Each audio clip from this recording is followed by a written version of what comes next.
जय हिंद साथियों, नमस्कार सभी भाइयों को। साथियों, मैं लोन डिस्ट्रॉयर ग्रुप में आप सभी का स्वागत करता हूं।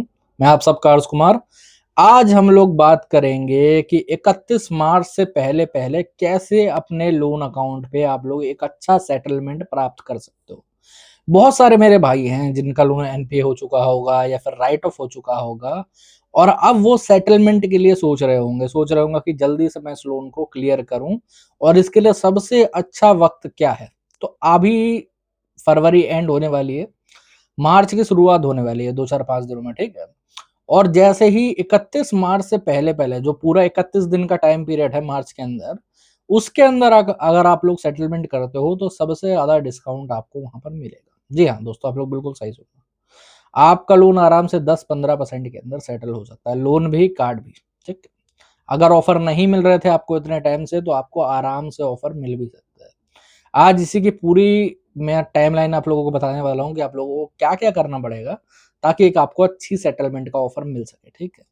और साथियों, जो जो भाई जानना चाहता है कि उनके एरिया में होम विजिट होती है या फिर नहीं होती है, तो आप लोग कमेंट सेक्शन में मुझे अपने एरिया का नाम, मतलब अपने स्टेट का नाम, अपने डिस्ट्रिक्ट का नाम, और अपना जो भी एनबीएफसी या फिर जो भी बैंक से लोन चल रहा है वो उनका नाम लिख के डाल सकते हो, ठीक है।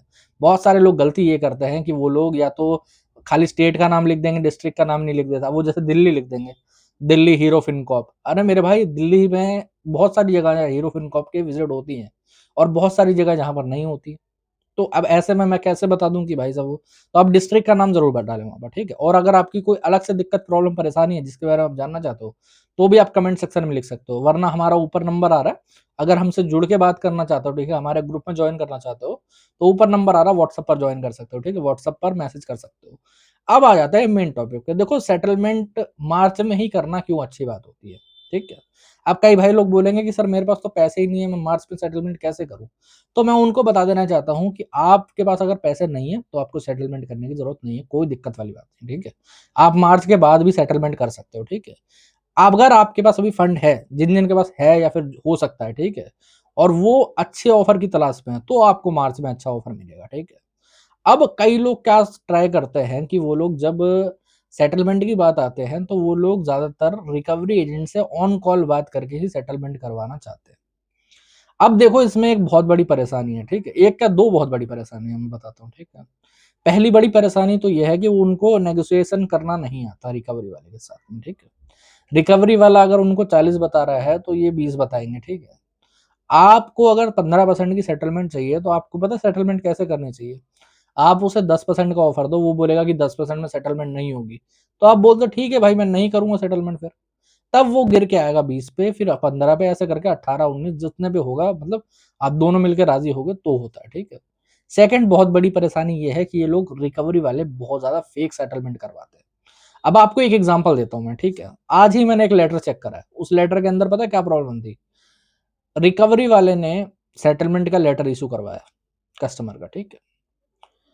अब उसके अंदर डेट पड़ी हुई थी 24 की, आज 25 तारीख है, मैं आप लोगों को बताना चाहूंगा, ठीक है। आज का ही मैंने चेक करा था, उसमें डेट पड़ी हुई है 24 तारीख की, ठीक है। अब वो दो जैसे मतलब 2 EMI में सेटलमेंट हो रही थी, ओटीएस नहीं था वो, ठीक है। तो उसमें डेट पड़ी हुई है 24 की, और आज हो गई है 25। कस्टमर को आज भेजा गया वो लेटर, वो भी व्हाट्सएप पर, ठीक है। और कस्टमर को बोला जा रहा है कि पेमेंट करो भाई साहब, अब आपका जो है फिर सेटलमेंट आपके स्टार्ट हो जाएगी। मैंने पूरा लेटर पढ़ा, लेटर में साफ लिखा हुआ है जो डेट पड़ी हुई है उसी डेट को पेमेंट होनी चाहिए। अब आपको लग रहा होगा कि एक ही दिन की तो बात है, कोई प्रॉब्लम नहीं है, लेकिन जो सेटलमेंट लेटर इशू होता है ना, वो दरअसल एक एग्रीमेंट है। और अगर एग्रीमेंट में आपने कोई भी रूल ब्रेक करा, तो वो एग्रीमेंट अपने आप ही नल एंड वॉइड हो जाता है, समझे। पहले ही आपने रूल ब्रेक कर दिया कि 24 तारीख की डेट उसमें लिखी थी, आप 25 को पेमेंट कर रहे हो, वो वैसे ही इनवैलिड हो जाएगा और कस्टमर का पैसा डूब जाएगा, वो ब्याज पेनल्टी जुर्माने में चला जाएगा और उनकी एक ईएमआई बन गई, समझ गए। इस तरीके से फेक करने के ट्राई कर जाते हैं। कई बार ये लोग आपको लेटर इशू करवाएंगे, उसमें अमाउंट गलत डाल देंगे, अमाउंट होगा 40,000, लिखा होगा 20,000, आप 20,000 की पे कर दोगे, उनकी कमीशन बन जाएगी। कई बार आपको ये ऐसे डराएंगे कि आपको एक ही ईएमआई पे करनी पड़ेगी, उसके बाद आपका सेटलमेंट होगा, फलाना ढिमकाना। इस तरीके से ये लोग हैरेस करने की ट्राई करते हैं कस्टमर को। सबसे बढ़िया वे मैं बताता हूँ कि सेटलमेंट का क्या होता है, ठीक है। आप लोग सिंपली बैंक को एक मेल लिखो या फिर एक लेटर लिखित में भेजो उन्हें। मेल का टाइटल है सेटलमेंट रिक्वेस्ट लेटर, ठीक है। और आप लेटर में भी ये लिख सकते हो, ठीक है। हिंदी इंग्लिश दोनों में लिख सकते हो, कोई दिक्कत वाली बात नहीं है, ठीक है। कई लोग बेचारे हिंदी में लिखते हैं ना, तो वो बोलता है सर मेरे को तो इंग्लिश लिखना आता नहीं है। तो भाई आप आराम से हिंदी में लिख सकते हो, कोई दिक्कत वाली बात नहीं। जो मैं टॉपिक आपको बता रहा हूँ ना, आप खाली उनको ऐड कर दो, कोई दिक्कत वाली बात नहीं, ठीक है। कि जी मेरा नाम ये है, जो भी आपका नाम हो, ठीक है, नाम, एड्रेस, मेल आईडी, ये रहा मेरा लोन अकाउंट नंबर या फिर मेरा कार्ड नंबर, मेल में आप करोगे या फिर आप पोस्ट करोगे तो ठीक है। इतना मेरे लोन का अमाउंट हो रहा है, लोन मान लेते हैं आपका 3 लाख रुपए हो रहा है, ठीक है। मैं इसको 10% में सेटल करवाना चाहता हूँ, मान लो 30,000 रुपए, मेरे पास 30,000 रुपए का बजट है। अगर आप इस पे राजी होते हैं, मेरे फाइनेंशियल स्थिति अभी खराब चल रही है, जो भी आपका जॉब लॉस हो, आपको मेडिकल इशू हो, आप वो लाइन भी ऐड कर सकते हो, ठीक है। ये मुझे प्रॉब्लम चल रही है, मैं इसकी सेटलमेंट 10% में करना चाहता हूँ, ठीक है। अगर आप इस पे राजी होते हैं तो आप इसी मेल पे मुझे लेटर इशू करवा दीजिए या फिर मेरी बात करवा दीजिए, जिससे भी जो आपका रिप्रेजेंटेटिव हो, ठीक है। तो अब इससे होगा क्या, आप मेल या फिर स्पीड पोस्ट करोगे तो भाई सीधी सी बात है, ये जो रियल डिपार्टमेंट होगा, हायर हेड डिपार्टमेंट होगा, उसके पास ये मेल जाएगी। अगर आप स्पीड पोस्ट करोगे तो और हायर डिपार्टमेंट के पास जाएगा, ठीक है। वहां से वो लोग जो कि रियल सेटलमेंट करते हैं आपके लोन अकाउंट पे, ठीक है, उनको वो केस ट्रांसफर हो जाएगा।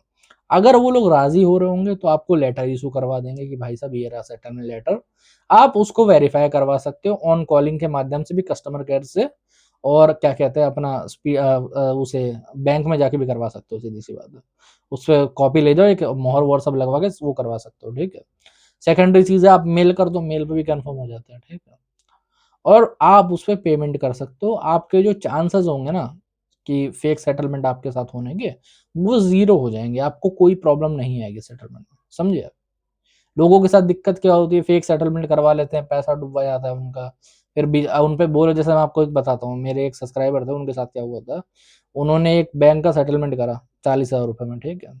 अब उस लेटर पे लिखा हुआ था 80,000 रुपए, लेकिन उन्होंने एडिट करके कस्टमर को 40,000 रुपए बता दिए, ठीक है। 40,000 रुपए की पेमेंट भी हो गई। 2-3 महीने तो उनको प्रॉब्लम नहीं हुई, रिकवरी वालों का फ़ोन वगैरह आना सब बंद हो गया। 3 महीने बाद जैसे एजेंसी चेंज हुई, उनको फ़ोन आना स्टार्ट हो गया। वो गए, उन्होंने फ़ोन करना स्टार्ट करा वो रिकवरी वाले को कि भाई साहब मेरा पैसा का 1-2 बार तो उसने कॉल उठाया, फिर ब्लॉक कर दिया।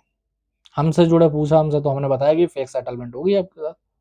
हमने एफआईआर वगैरह करवाई, तब जाके फिर कुछ उनका हुआ था, मतलब रिकवरी वाले ने अपनी तरफ से आगे सेटलमेंट वगैरह कुछ पैसा भरा होगा और सेटल करा होगा उसको, समझ रहे हो, एनओसी वगैरह दिलवाई। बट इस झंझट में आप ना फंसो, इसीलिए आप लोग ये तरकीब अपना सकते हो। इससे आपको अच्छा ऑफर भी मिल जाएगा। अगर आप मान लो चलो ये आप नहीं भी कर पा रहे हो, तो ऑन कॉलिंग के माध्यम से भी अगर आप कर रहे हो ना सेटलमेंट, तो आप लोग पहले एक अच्छा ऑफर रखना सीखो, ठीक है। आप अपनी बात पे टिके रहो कि मेरे को 10% चाहिए तो 10% ही चाहिए, ठीक है। मैं 10% से ऊपर सेटलमेंट नहीं करूंगा, ज्यादा ज्यादा होगा तो 15 आ जाएगा, और क्या होगा, थोड़ा बहुत ऊपर नीचे चलता है, ठीक है। 15 पे राजी हो गए, आप उस पर बोलो कि आप लेटर इशू करवाओ, लेटर इशू करवाओ कम से कम 1 हफ्ते बाद का, ठीक है। वो बोले कि नहीं हो पाएगा ये वो, तो कह दो भाई मेरे को नहीं करना, फिर छोड़ो। वो अपने आप ही 1 हफ्ते बाद का लेटर इशू करवाएगा, ठीक है।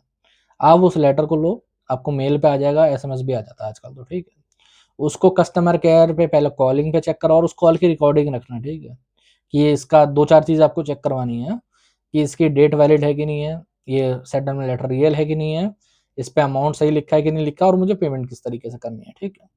ये चीज़ें आपकी वो हो जाती हैं सही मेल के और कॉलिंग के माध्यम से। उसके बाद आप ऑनलाइन तरीके से इसकी पेमेंट करें। आपको सेटलमेंट में पहले कोई पैसा नहीं देना होता, समझ गए। एक बार आप सेटलमेंट कर लेते हो, आपको 1 हफ्ते से लेकर 14 दिन के बीच में एनओसी और एनडीसी मिल जाएगा, आपकी सेटलमेंट वैलिड हो गई। और 31 मार्च से पहले-पहले आपको बहुत अच्छे ऑफर मिलेंगे। अगर आप अप्लाई करना चाहते हो, तो आराम से इस तरीके से कर सकते हो, समझे? तो साथियों आज के वीडियो में इतना ही। होपफुली आपको वीडियो अच्छा लगा होगा, आपको नॉलेज मिली होगी इससे, ठीक है? अगर और कोई दिक्कत, प्रॉब्लम, परेशानी है आपको, तो ऊपर नंबर आ रहा है, व्हाट्सएप पर मैसेज कर सकते हो, ठीक है? जय हिंद।